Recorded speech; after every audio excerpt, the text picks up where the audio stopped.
Shalom saudara yang terkasih dalam Tuhan. Dalam renungan kali ini, kita melihat bagaimana penyesatan bisa masuk diam-diam, tidak melalui ajaran doktrinal yang mencolok, tetapi melalui gaya hidup yang menyimpang, yang dibenarkan dengan topeng rohani. Ini adalah bentuk penyesatan yang lembut namun merusak, menggunakan kasih karunia sebagai pembenaran untuk hidup dalam dosa. Dalam surat Yudas 1 ayat 4 dikatakan, sebab ternyata ada beberapa orang yang telah menyusup ke tengah-tengah kamu, orang-orang yang telah lama ditentukan untuk dihukum. Mereka mengubah kasih karunia Allah kita menjadi alasan untuk berbuat percabulan, dan mereka menyangkal satu-satunya penguasa dan Tuhan kita, Yesus Kristus.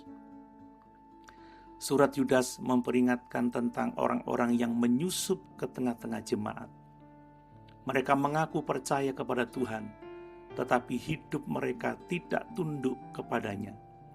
Mereka menggunakan kasih karunia sebagai alasan untuk hidup bebas tanpa pertobatan, khususnya dalam hal percabulan dan dosa seksual. Mereka terlihat rohani. Mungkin mereka berbicara tentang kasih, pengampunan, bahkan mengutip ayat-ayat Alkitab. Tetapi gaya hidup mereka menunjukkan bahwa mereka tidak mengakui Yesus sebagai Tuhan dan penguasa, karena mereka tidak taat kepadanya. Di zaman ini, penyesatan serupa terjadi ketika dosa dianggap wajar karena Allah itu kasih. Karena kekudusan dianggap ekstrim, dan kasih karunia diartikan sebagai izin untuk hidup semaunya sendiri.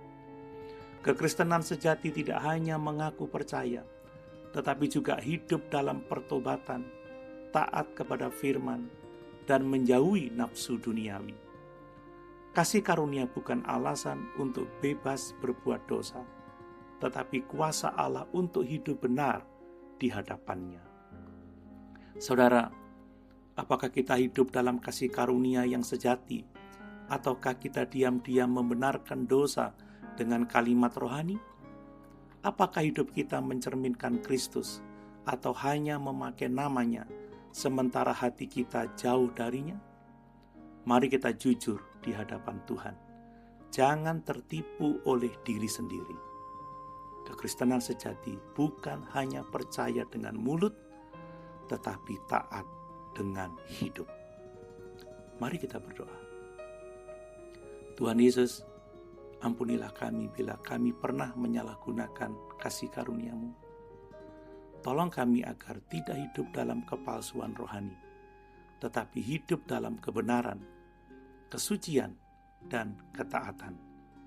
Jauhkan kami dari gaya hidup yang menyimpang, tetapi berlabel Kristen.